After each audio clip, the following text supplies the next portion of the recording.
예술가는 현재를 살면서 미래에 영향을 미치곤 합니다. 비디오 아트의 선구주자 백남준 작가가 대표적인데요. 타계 후 20년이 지난 지금까지도 가장 현대적인 예술가로서 후배들에게 끊임없는 영감을 주고 있죠.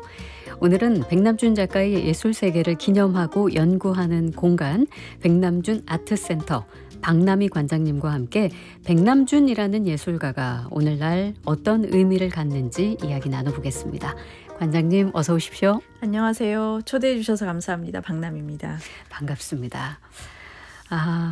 저희가 처음 여기 등장하시자마자 이제 오늘 보이는 라디오로 진행할 거라고 카메라의 위치를 설명 제가 드렸더니 우리 관장님이 해주신 말씀이 있으시죠? 네, 제가 백남준스럽다라고 이 공간에 대해서 이제 먼저 말씀을 드렸는데요. 네. 백남준이 이제 1960년대 초반에 텔레비전을 이제 조작해서 새로운 비디오 아트를 이제 만들어낼 때 그때 초기에 텔레비전에 대해서 본인이 생각했었던 게 그 라디오 공간 안에 뒤에 사람이 숨어서 있는 줄 알았다. 본인은 옛날에 텔레비전이 지금의 보이는 라디오처럼 실제로 라디오 그 오래된 그 빈티지한 라디오 박스 안에 사람이 들어가서 말하는 건 줄 알았다.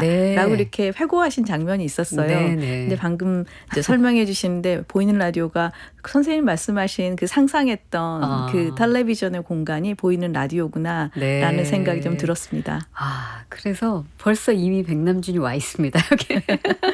올해가 백남준 작가 타계 20년 되는 해라고 들었습니다. 그래서 이제 백남준 아트센터에서 관련해서 행사가 굉장히 많던데 엄청 바쁘시겠습니다. 네, 좀 바쁘게 지내고 있습니다. 네. 이 백남준 아트센터가 어떤 곳인지 먼저 소개를 부탁드릴게요. 네, 백남준 아트센터가 위치한 곳은 경기도 용인시 기흥구에 위치해 있고요. 주소명에 백남준로 10입니다. 그래서 백남준의 이름을 딴 길에 백남준 아트센터가 있고요. 2008년 10월 8일에 이제 개관을 했고 백남준의 레거시, 백남준의 예술과 예술 정신을 모두 전시하고 수집하고 연구하고 교육하고 그리고 국제적으로 백남준을 널리 알리는 여러 일들을 하고 있고요. 더불어서 백남준이 지향했었던 미디어 아트라고 하는 동시대의 많은 아티스트들이 함께 활동할 수 있는 그 전문 미디어 아트 플랫폼 역할을 같이 하고 있습니다. 네. 그 생전에 백남준 작가가 이 백남준 아트센터 건립을 앞두고 이곳은 백남준이 오래 사는 집이라는 말을 남겼다고 알게 되었는데 어쩌면 이 말이 이제 센터를 운영하는 데 있어서 좀 중요한 철학 기준이 될 수도 있겠네요. 네. 백남준 선생님이 이제 경기도에 이 땅에 백남준 아트센터가 들어설 거다라고 하는 그 저희가 이제 부지 터를 이제 도면으로 보시고 그러니까 설계도가 올라가기 전에 부지를 보시고 거기에 이렇게 그 볼펜으로 쓰셨어요.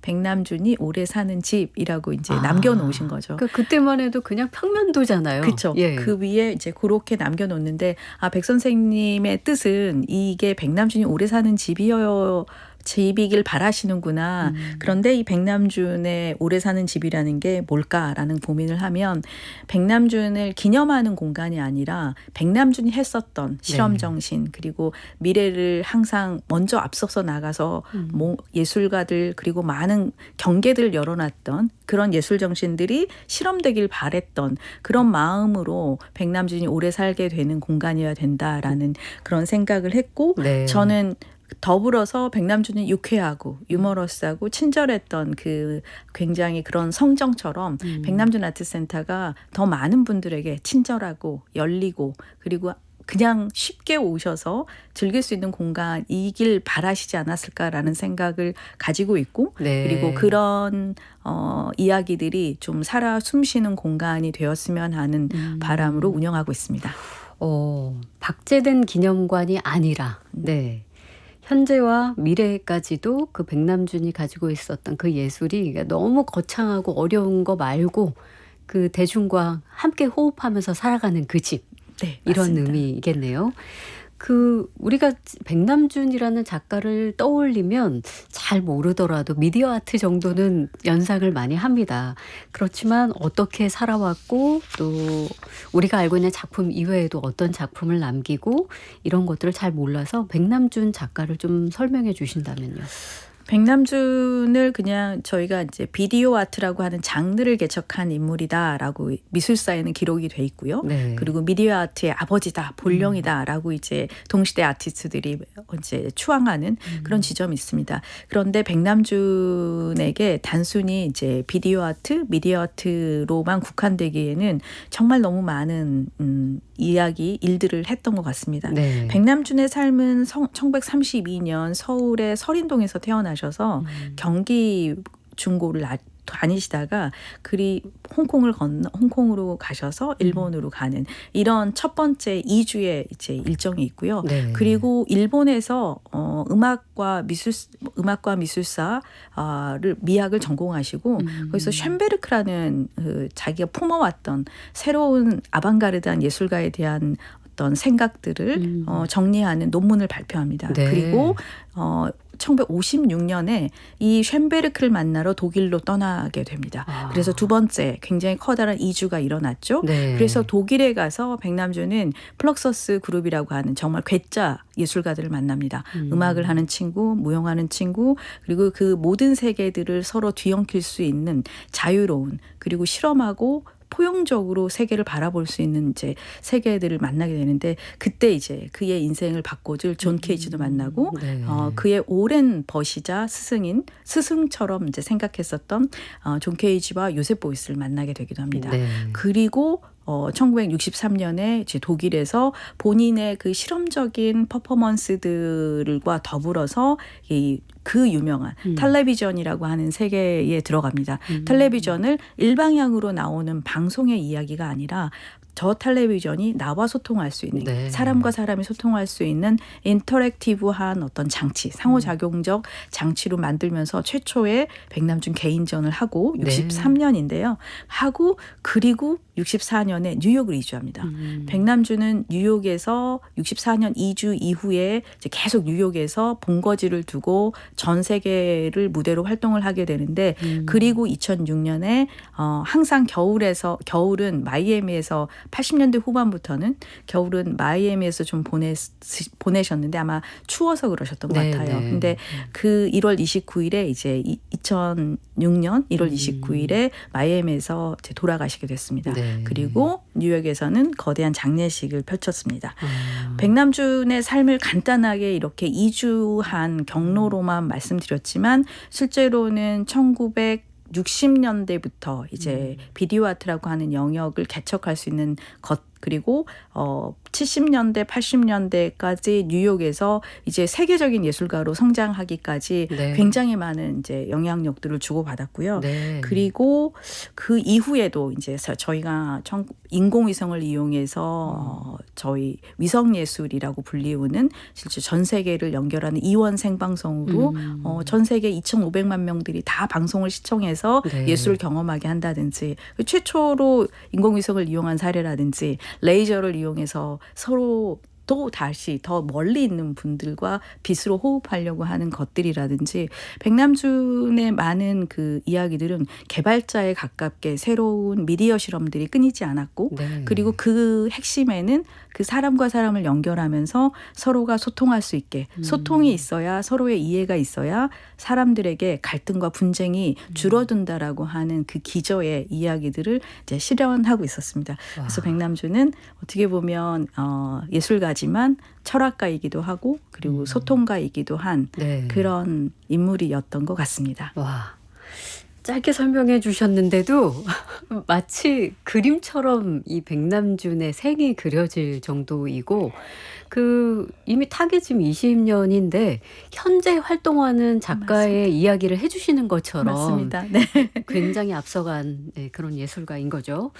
자, 그러면 이제 백남준 작가님에 대해 소개를 해 주셨으니까 백남준이 남긴 작품, 대표작들을 좀 알아보고 싶어요. 백남준을 뭐 굉장히 유명하게 만든 작품이 예. 있는데요. 네. 이제 첫 번째는 저희 백남준 아트센터에서 만나보실 수 있는 작품을 좀 소개해드리는 게 좋을 것 같아서 네, 네.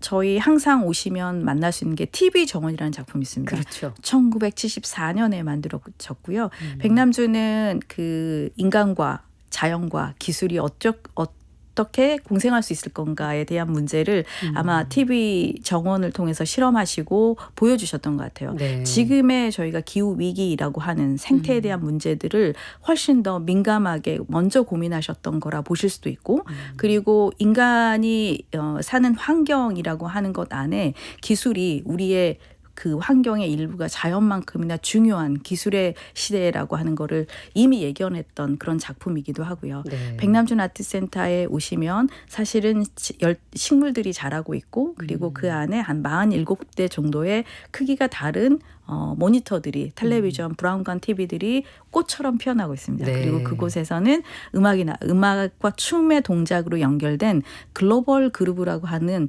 1973년에 백남준이 이제 최초로 만든 비디오 작품인데요. 네. 그 작품이 흘러나오고 있습니다. 아, 그 모니터를 통해서. 네. 네. 그래서 사실은 식물들이 있고 그 사이에 기술의 꽃, 그 화면에서 계속해서 음악과 춤이 전 세계의 음악과 춤으로 연결된 그 작품을 보실 수 있어요. 네. 그래서 그 예술과 자연과 또 뭘까요? 기술이 네. 혼합되어 있는 그런 네, 아트인 거네요. 그리고 그 비디오 장면에는 이제 전 세계인들의 전 세계의 각 나라들만에 갖고 있는 대표적인 춤과 음악이 나오고 있습니다. 네. 그래서 이제 제목이 글로벌 그루브가 전지구적 흥이거든요. 그러니까 전 세계인들이 신나게 즐길 수 있는 그런 이미지입니다. 네. 사운드도 굉장히 크고 네. 이런 작품이 이제 대표적으로 만나보실 수 있는 작품이고, 또 두 번째로 백남준 아트센터에서는 TV 부다라고 하는 작품을 소개해드릴 수 있을 것 같은데, 네. 백남준이 그 1974년에 이제 이 작품을 만들면서 그 구보다시케고의 말에 의하면은 백남준이 자꾸 생일날 그 벼룩시장 같은 데서 네. 그 아시아에서 온 그 부처 상을들을 막 사가지고 이제 그 스튜디오로 들어왔다고 해요. 네. 그래서 왜 돈도 안 되는 그런 걸 자꾸 사오냐 그랬더니 나는 이게 좋아 이렇게 네. 얘기를 하면서 언젠가는 얘가 큰 역할을 할 거야라고 했는데 74년에 이제 그 라이브로 백남준은 그 돌로 만드신 부처상 앞에 네. 텔레비전 모니터를 놓고 네. 그리고 그 부처상을 카메라를 설치해서 계속 찍습니다. 그래서 찍고, 그러니까 모니터에는 계속해서 부처님의 얼굴이 계속 비춰지는 거죠. 네. 그래서 계속해서 부처는 수행을 하고 있고, 그리고 모니터에서는 그 수행하고 있는 부처의 모습이 보이고, 그리고 그 모습을 부처가 직접 모니터를 하고 있고, 모니터링을 하고 있고, 와. 그리고 관람객은 그 옆에 서면 같이 모니터에 비춰지는 거죠. 그래서 네. 굉장히 열린 구조이고, 우리가 예술과 기술이 만나는 지점에서 이 종교적인 어떤 수행의 도구로 생각했었던 그런 장면들을 굉장히 다른 방식으로 비틀어 볼 수 있게 만들었고, 네. 그 안에 우리 관람객들이라고 하는 분들이 개입할 수 있는 열린 구조로 만들어놨죠. 네. 이런 굉장히 특이한 지점의 작업이고요. 그리고 이 작업은 스테델링 뮤지엄에서 맨 처음 구매가 돼요. 여러 버전이 있는데, 네. 그래서 백남준이 74년에 만든 이 작품이 어떻게 보면은 미술관에 들어간 최초의 컬렉션의 한 예입니다. 그래서 미술관에서 작품을 사줬다는 얘기는 이제 백남준은 이제 많은 미술관에서 주목을 받게 된다라는 또 다른 의미이기도 했고, 네. 그리고 경제적 궁핍이라고 하는 것을 조금 줄일 수 있게 되는 하나의 작은 기회가 됐었던 작품인데, 네. 이 작품도 매우 중요합니다. 예. 네. 그 지금 이게 저는 이제 그림을 통해서 어떤 모습인지 그 작품을 보고 있는데, TV 부처 혹은 TV 붓다의 74년도 이 작품은 쉽게 설명을 드리면, 지금 우리가 유튜브나 릴스나 쇼츠를 할 때 이렇게 앞에다 카메라를 두고 자기 모습을 보이는 가운데 실시간으로 뭔가 모니터링을 하고 또 생중계가 되는 거잖아요.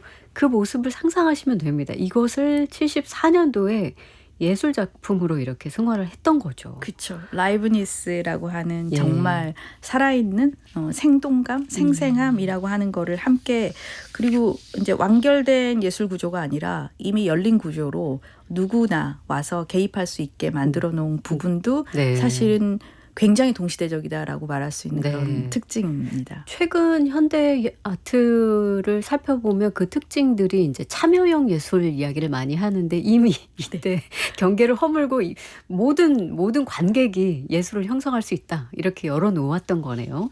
백남준의 작품 중에 이제 참여 TV라고 하는 작품이 있습니다. 지금 말씀하신 네. 그 모든 참여가 그냥 기본적으로 이루어져야 되는 거죠. 그러니까 우리가 소리를 내면 이렇게 마이크에 대고 말을 하면 말을 하게 만들고 그리고 마이크가 모니터에는 이미지로 바뀌어지는 거죠. 네. 그래서 사운드하고 이미지를 결합하는데 이 이미지는 결정된 것이 아니라 관람객이 소리를 내는 거에 따라서 이미지가 바뀌는 네, 이런 방식을 이미 60년대에 고민했고 네. 네, 70년대는 이런 수행적인 생방송 모델을 이제 작품 안에 구조로 만들었죠. 네, 놀랍습니다. 지난 6월 1일에는 백남준 아트센터에서 추모 굿이 열렸다고 들었는데 이곳은 어떤 행사였을까요? 저희가 이제 올해가 예.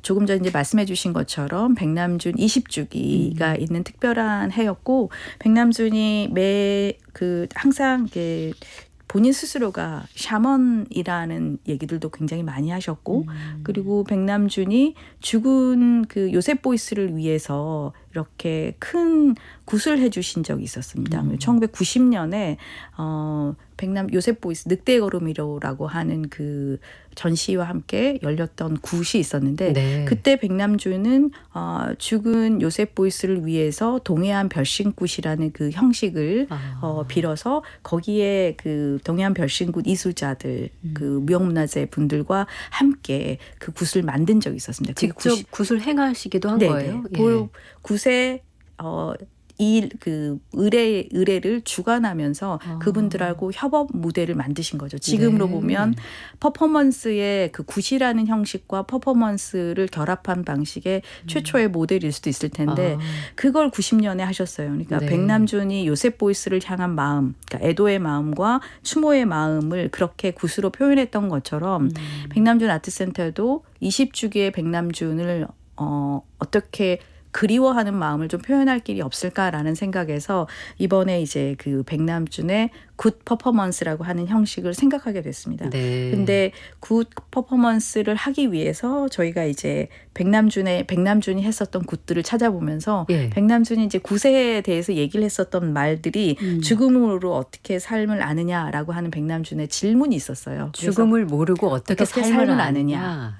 네, 이런 이야기들을 꺼내면서 백남준 이제 20년에 죽은 백남준의 이야기들을 조금 더 정확하게 얘기를 좀 꺼내보자라는 생각에 네. 불교에서 49제 할 때 보면 7일째마다 이렇게 그렇죠. 7번에서 49제를 만들어내는데 저희는 백남준 생일날에 퍼포먼스를 하기 위해서 49일 전에 먼저 홈백을 불러오는 의뢰를 하기로 얘기를 했었습니다. 그게 6월 1일이었던 그렇죠. 거네요. 6월 2일에 그래서 홈백을 불러오는 사전 퍼포먼스 형태로 굿 퍼포먼스가 먼저 진행이 됐고 네. 저희의 본 행사는 7월 20일에 이제 진행이 됩니다. 그때도 생일 굿을 그럼 하게 되는 건가요? 그렇죠. 이제 홈백으로 모셔온 그 백남준이 이제 텔레비전 모니터 안에 이제 홈백으로 계시는 분을 이제 저희는 굿의 형식으로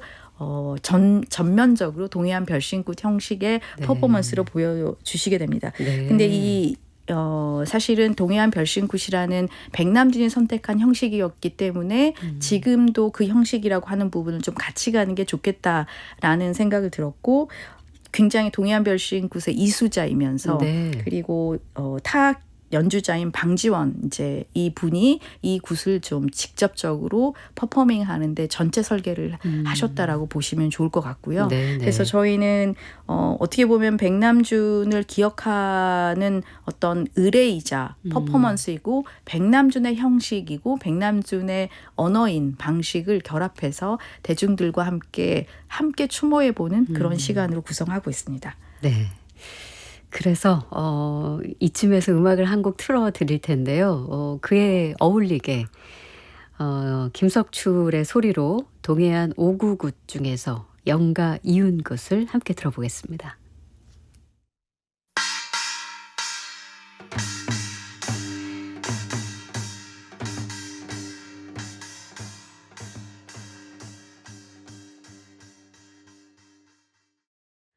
김석출의 소리로 동해안 오구굿 중 영가 이윤굿. 그러니까 영가 이윤은 고인의 영혼을 굿땅으로 모셔오는 중요한 의례이라고 합니다. 자, 국악방송 박혜진의 문화시대 초대석, 오늘은 백남준 작가 서거 20주기 맞아서 백남준 아트센터 박남희 관장님과 이야기 나누고 있습니다. 지금 유튜브에서 박혜진의 문화시대를 검색하시면 보이는 라디오 시청도 가능합니다. 보뜰마을님께서 카카오톡 오픈 채팅방으로 관객이 참여하는 비디오 아트와 관객 참여형 굿 서로 맥락이 잘 통하는 것 같다고 또 이렇게 문자를 남겨주셨네요.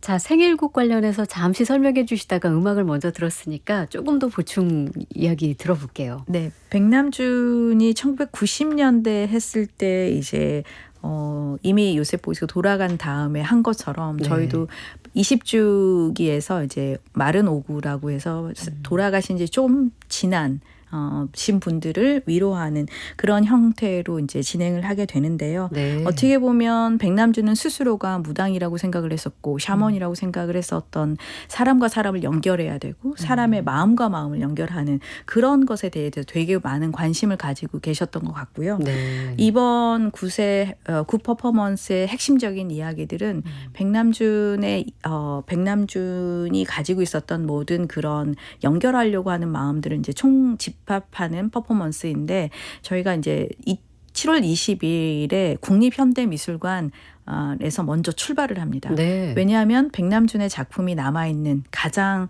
많은 기억들이 남아있는 다다익선이라고 하는 작품 앞에서 먼저 출발을 하고 네. 저희는 오후 1시에서부터 저녁 9시까지 장장 8시간에 걸쳐서 이 굿 퍼포먼스를 진행할 예정이고요. 저희 백남준 아트센터의 그날이 월요일이어서 공간 전체에서 네. 1층이 메인 무대가 되겠지만 공간 전체를 휘저으면서 백남준이 신나게 놀아보는 백남준의 정신과 맞닿아보는 그런 행사로 진행될 예정입니다. 네. 아주 운 좋게도 90년에 백남준 선생님이 직접 하셨던 굿에 참여하셨던 그 동해안 별신굿에 네. 선생님들이 두 분이 행사를 네. 집행했던 두 분이 살아계세요 아직. 그래서 그 두 분과 함께 참여해 주시나요? 네. 예. 그래서 이제 백남준에 대해서 회고하는 말씀들을 들었는데 굉장히 흥미롭더라고요. 네. 백남준은 굉장히 백남준인 줄 모르고 갔는데 그 굿에 가니까 백남준이 있었고 너무나 다른 문법에서 처음엔 너무 당황했었지만 누구보다도 그 앞서서 이 굿을 이끄는데 너무너무 신바람 나게 움직이셨다라고 하는 회고도 남겨주셨습니다. 네. 그 두 분과 함께 할 수 있어서 저희는 더 백남준의 기억들을 또 이렇게 서로 세계가 연결되어 있다라는 거를 한꺼번에 볼 수 있어서 네. 더 의미 있을 것 같습니다. 그리고 저희는 두 공간 백남준이 남긴 굉장히 커다란 흔적인 다다익선에서부터 과천에서 출발하는 거죠. 그렇죠. 과천에서 출발해서 이제 용인으로 와서 네. 저희 아트센터에서 8시간의 긴 와. 무대를 준비하고 있습니다. 굉장히 큰 행사로 치러질 예정이네요. 오늘 방송 들으시는 분들 좀 관심을 가지셨다가 함께해 주신다면 좋을 것 같습니다. 이렇게 사실 그 생일 기점으로 해서 뭐 다양한 행사도 있지만 이미 상반기에 이미 많은 행사를 또 진행을 하셨더라고요. 그거 좀 추려서 말씀해 주시고 또 하반기 행사도 같이 소개를 할게요. 네. 저희 올해 아마 1월 29일에 AI 로봇 오페라라고 저희가 굉장히 많은 공을 들여서 백남준이 지금 생일날에는 이렇게 저희가 굿 퍼포먼스에서 백남준을 기억하고 만나는 그런 시간이라면 네. 상반기의 기일에는 백남준이 했었던 그 실험적인 그리고 뭔가 인간과 예술이 어떻게 만났는가에 대한 고민들이 담긴 이야기들을 로봇 오페라라고 하는 백남준이 즐겨 하셨던 로봇 오페라라고 하는 퍼포먼스를 차용해서 동시대 예술가들과 결합한 그런 AI 로봇 오페라를 만들었었는데요. 로봇 오페라라는 게 뭘까요? 백남준이 1964년에 예. 로봇 K456이라고 하는 인간과 닮았지만 굉장히 불완전하고 그리고 뭔가 불안하지만 뭔가 인간을 흉내내고 있는 것 같은 그런 로봇을 하나 만듭니다. 네. 이미 60년대 초반부터 그 장난감 로봇이나 움직이는 로봇들을 보면서 기술적으로는 제어 장치, 그렇죠. 움직이고 움직이지 못하게 하는 그런 제어 장치에 대한 관심을 가지면서 로봇 개발을 하고 싶어 하세요. 네. 그래서 TV와 함께 로봇 개발은 거의 비슷한 시기에 같이 이루어졌는데 64년에 백남준이 드디어 인간을 닮은 로봇 K456이라는 작품을 만들었고 네. 그리고 그 로봇은 입에서는 존 F 케네디의 그 대통령 선언문이라고 하는 게 나오고 그리고 머리는 인사를 하고 그리고 손도 양쪽으로 움직이고 네, 그리고 네. 다리도 걸어 다닙니다. 네. 롤러스케이트를 타는 것처럼 걸어 다니는 로봇인데 이 로봇이 그 본인의 그 항상 퍼포먼스를 같이 했던 샬롯 모어맨이라고 하는 첼리스트와 함께 본인과 샬롯 모어맨과 그다음에 이 로봇 K456과 함께 공연을 다녔어요. 네. 그래서 로봇 오페라라고 하는 이름이 붙여졌고 그렇군요. 그 본인이 항상 그렇게 했었던 기술이 인간과 함께 거주하게 되는 그런 존재를 만들어서 활동하게 하는 모습을 보여줬던 그런 것처럼 우리는 이미 21세기에 그런 네. 세계에 들어와 있고 이제 백남준이 생각했었던 그 불완전한 인간에 대한 이야기들 불완전한 인간을 닮고 싶어하고 인간을 닮아 있지만 불완전한 존재 사실은 저희는 그 로봇을 보면서 또 인간의 불완전함을 그렇죠. 느끼게 되는 그런 구조들을 다시 한번 백남준의 화두로 꺼내서 백남준이 그 퍼포먼스 안에서 다시 살아 움직였으면 네. 하는 마음으로 만들었고 1월 28일과 29일에 이 행사를 진행하면서 많은 분들이 이제 그동안 또 로봇이 걸어 다니는 모습을 못 본 분들에게 저희는 로봇을 복원을 해서 네. 이제 걸어 다니게 만들어졌죠. 네. 사실은 백남준이 로봇은 1982년에 그 휘트니 미술관에서 대회고전을 거치는데 굉장히 큰 사건이 하나 있었습니다. 그 길거리에 이 로봇을 조정을 하죠. 20개의 채널로 움직이게 돼 있는데 리모트 컨트롤을 하면서 데리고 나가서 모퉁이에서 자동차 사고를 겪게 합니다. 그러니까 로봇이 교통사고를 난 겁니다. 네. 그래서 교통사고를 난 거를 보고 백남준이 그렇게 말하죠. 21세기 대참사다라고 이렇게 얘기를 합니다. 네. 그러니까 어떻게 보면 저는 저희에게 주는 물음이 있을 것 같습니다. 그러니까 기계로 만들어진 존재, 기술로 만들어진 세계가 가지고 있는 불완전함, 그리고 언제든 무너질지 모르는 세계, 그리고 그 다음 세계에 대해서 고민을 해야 되는 인간의 네. 관점이라고 네. 하는 부분들이 이제 남아 있는데 그 82년에 만들어진 로봇 그 이후에 저희 백남준 아트센터에서 소장된 작품은 96년에 만들어진 로봇이고 그리고 한동안 움직임이 멈춰 있었습니다. 네. 그래서 백남준의 로봇 오페라를 위해서 저희는 다시 한번 가지고 있는 소장품을 다 점검하고 전문 기술진들과 결합해서 네. 다시 걷게 움직이게 하는 그런 시간을 갖게 돼서 로봇 예. 오페라를 열었었습니다. 이게 아마 저희에게 가장 대외적으로 많이 알려졌던 행사고요. 그다음에 두 번째는 4월 23일에는 저희가 국제학술 심포지움을 열었는데요. 백남준 이후에 백남준이라고 하는 대제 아래 그동안 백남준 연구는 얼만큼 이루어졌는가 네. 그리고 저희가 앞으로 해야 될 백남준의 이야기 뭐가 있는가 이런 것들을 아르코 한국문화예술위원회와 공동 주최를 해서 아르코 예술 대극장에서 네. 저희가 이 심포지움을 가진 바 있습니다.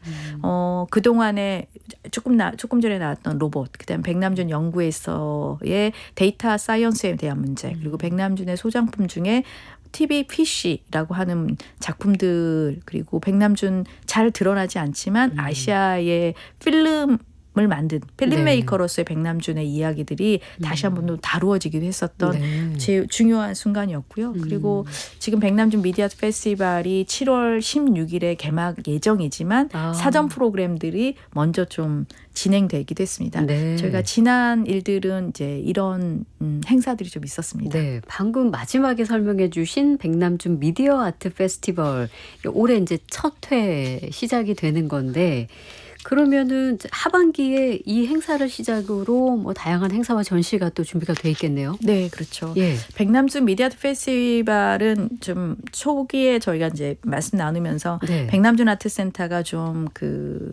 백남준이 오래 살기 위해서 어떻게 해야 될 것인가에 대한 문제를 이제 고민하면서 백남준의 동시대성, 백남준과 그 후예들이 포스트 백남준들이 함께 공존할 수 있는 계기를 만들었으면 좋겠다. 그래서 많은 젊은 예술가들이 함께 참여할 수 있는 무대를 만드는 게 핵심 목표였고 네. 그 백남준의 이름을 딴 미디어 아트 페스티벌을 이제 처음으로 런칭하게 됐습니다.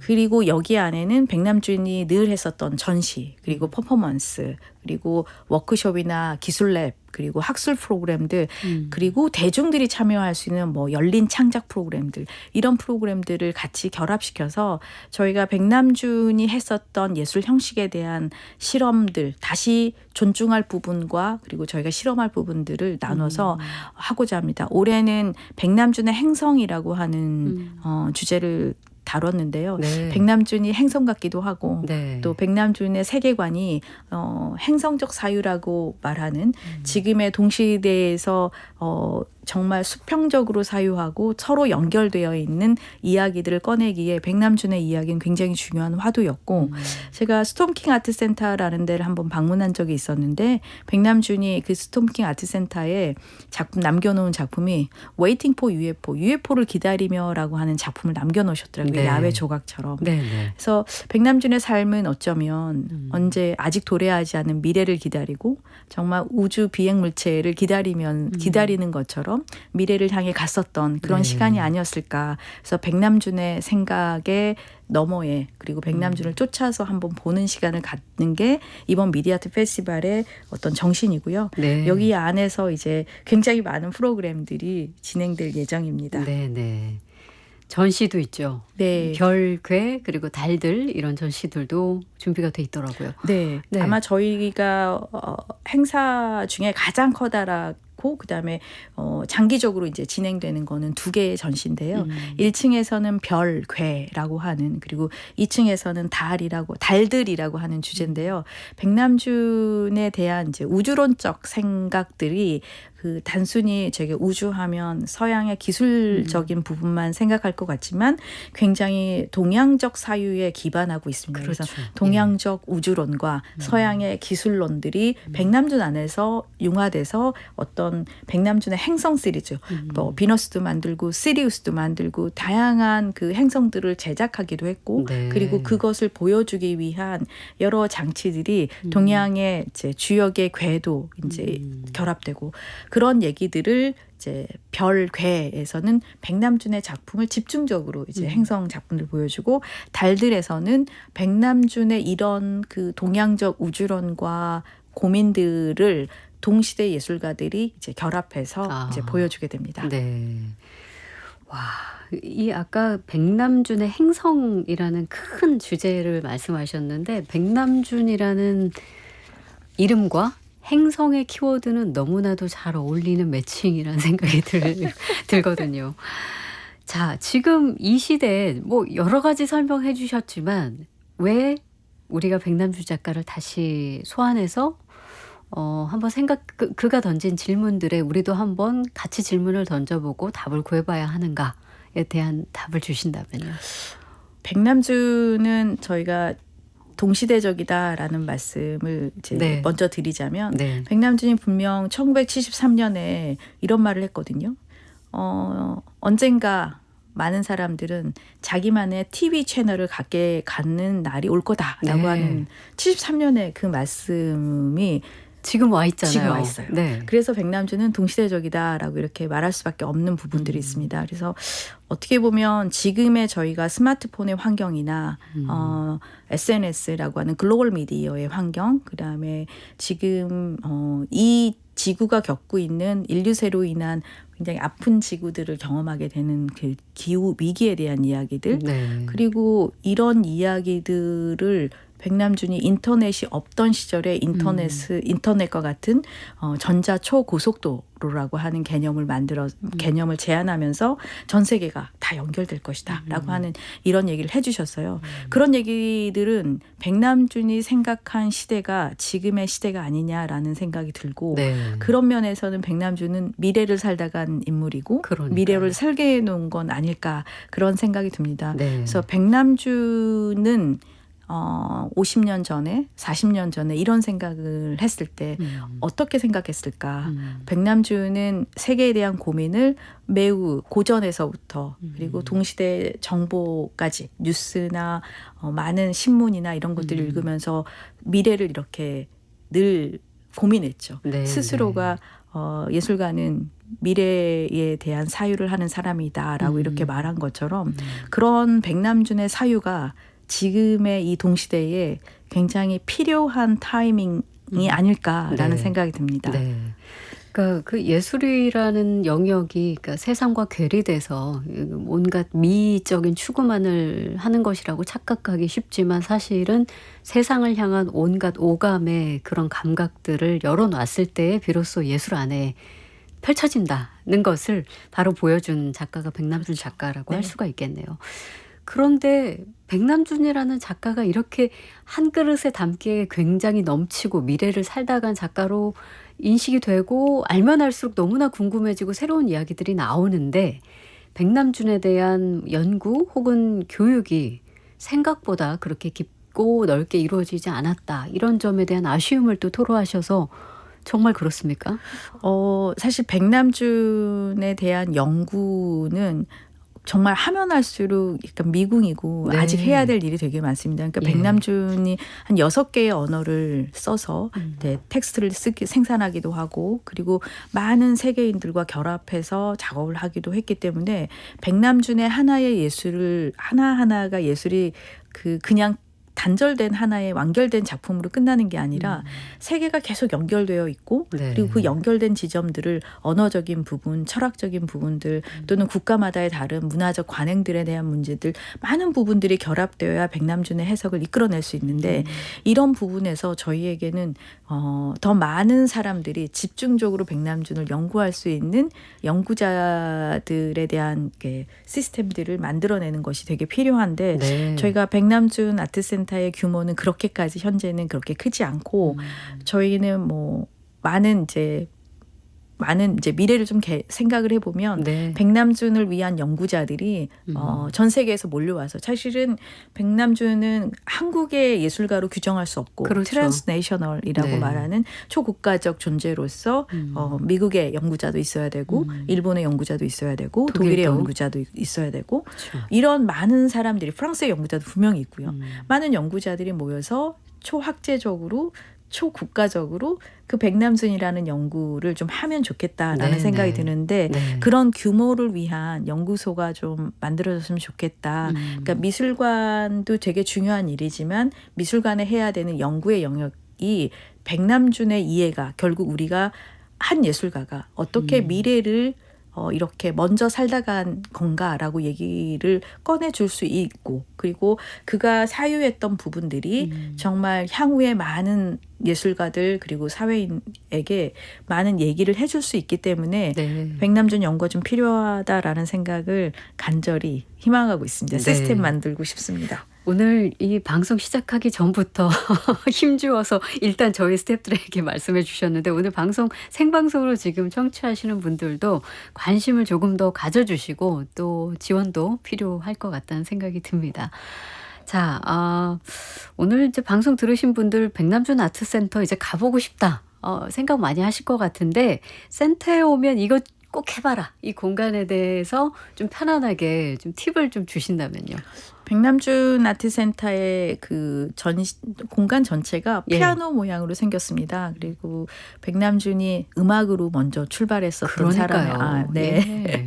그래서 백남준의 이제 음악에 대한 이야기들도 할 수 있고 네. 그리고 백남준의 상상을 좀 했으면 좋겠어요. 백남준의 음악에 대한 상상을 좀 했으면 좋겠다라는 생각이 들고 피아노 몸집을 닮은 그 공간이 보통의 미술관이 이제 완전 화이트 큐브로 사각 박스의 그렇죠. 대부분의 거라면 여기는 전면이 이제 주사선 모양의 미러 글라스 형태로 이제 건축이 이루어져 있어서 어떻게 보면 색다른 백남준의 느낌들을 그 음악에 대한 또는 텔레비전 모니터를 이용해서 비디오 월을 만들고 비디오 설치를 만들었던 그런 것처럼 새로운 그런 경험을 하실 수 있지 않을까라는 생각이 들고 네. 백남준 아트센터가 3대가 슬리퍼를 신고 네. 와서 각자의 눈으로 보고 음. 그러고 나서 맛있는 거 먹으러 가면 된다라고 이렇게 가볍게 말씀하셨는데요.